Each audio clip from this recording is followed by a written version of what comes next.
Assalamualaikum warahmatullahi wabarakatuh. Salam olahraga. Persaingan posisi di timnas Indonesia.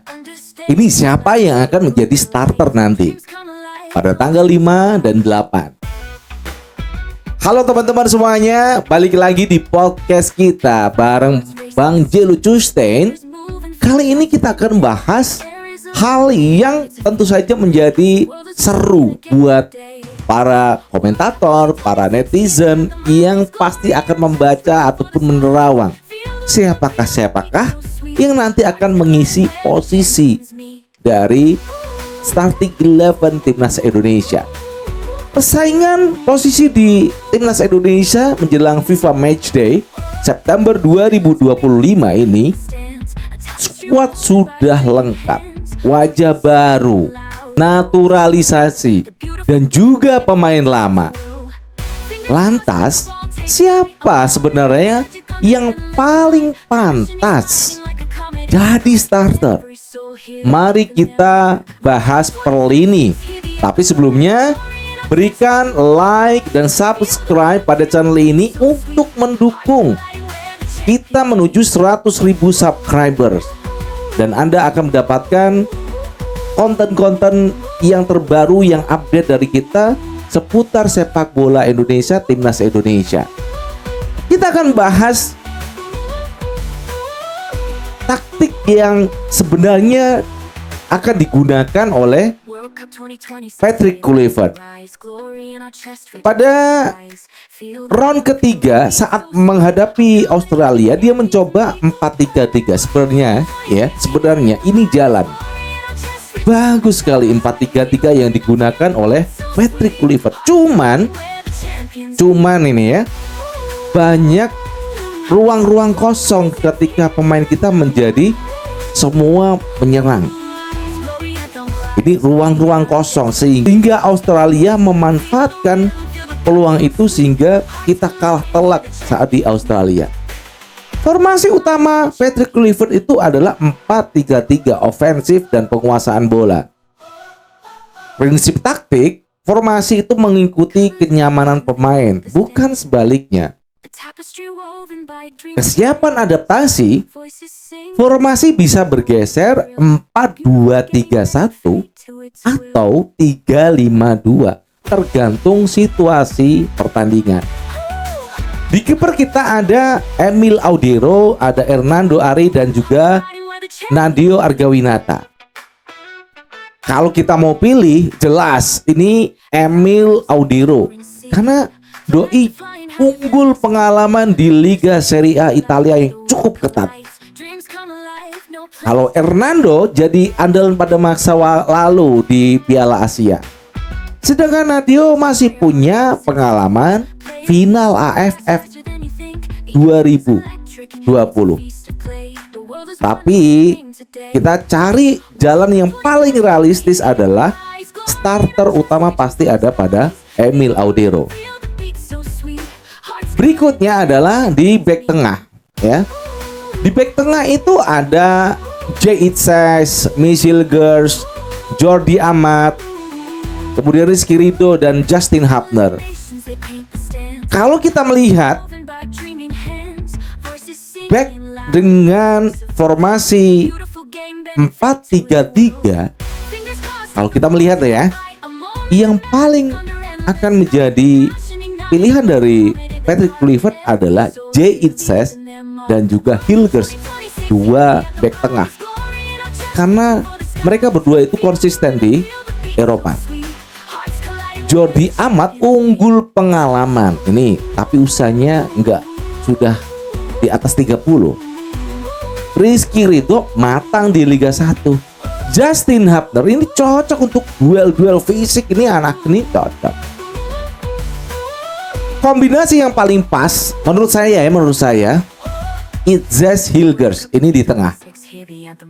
Tapi jangan kaget kalau nanti dipasang Itzes Ridho.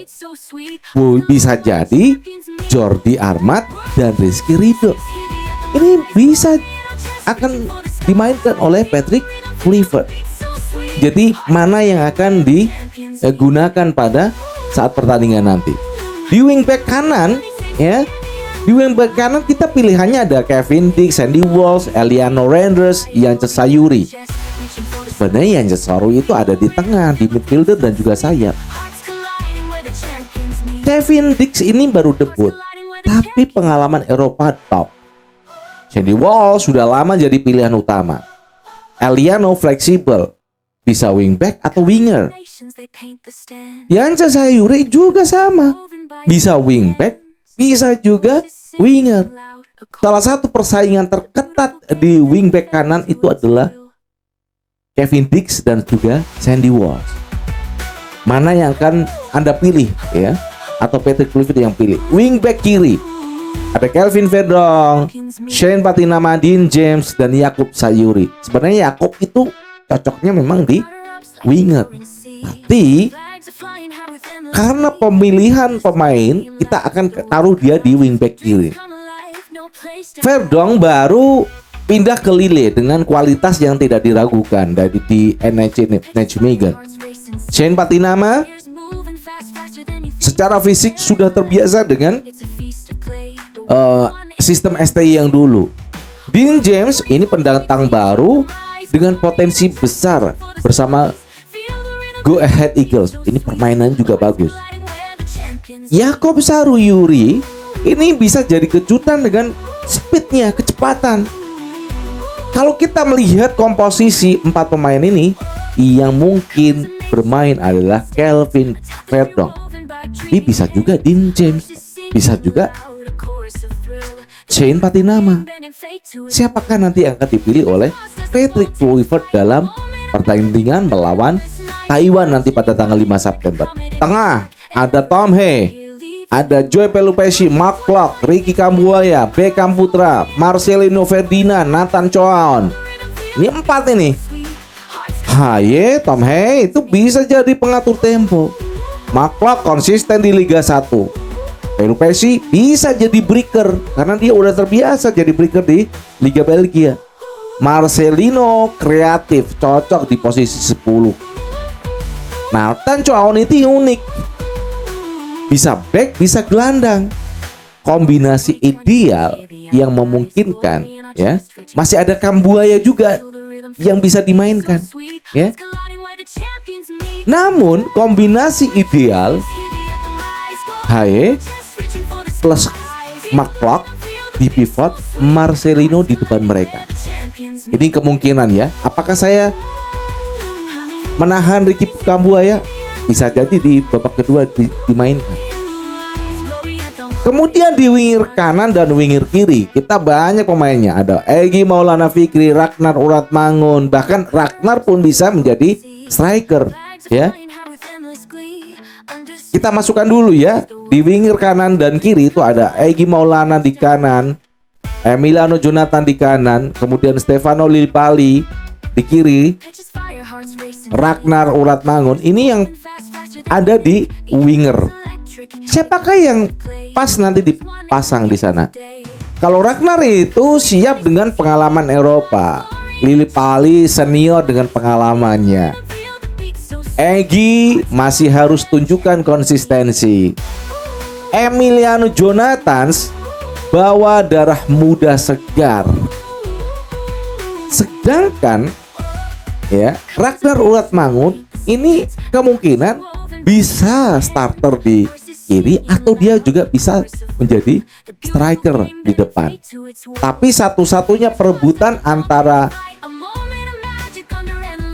Lillipali dan Egy ini ya. Kalau Ragnar Uratmangun nanti dia akan menjadi striker menggantikan Olli Romani di depan.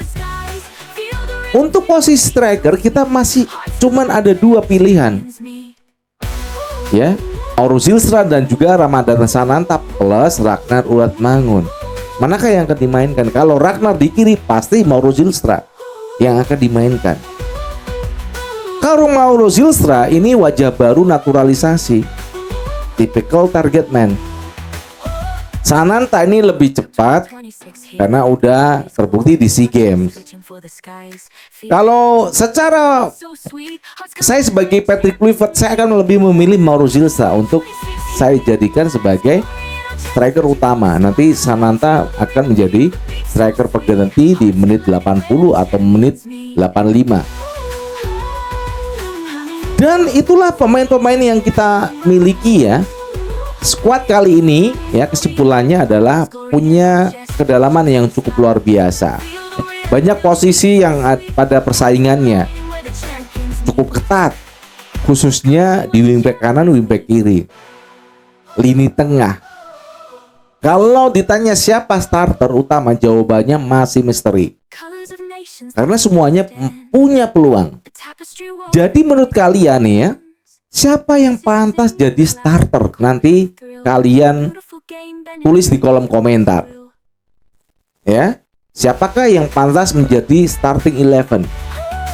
Dari kiper hingga striker ya, menggunakan 4-3-3. Demikian tadi percakapan perbincangan tentang sepak bola bareng Bang J Lucusten. Berikan like, subscribe kepada kita untuk mendukung channel ini menuju 100.000 subscriber agar Anda juga mendapatkan status update terbaru konten-konten kita seputar Timnas Indonesia. Dan dari Jakarta saya mengucapkan wassalamualaikum warahmatullahi wabarakatuh. Salam olahraga and ciao.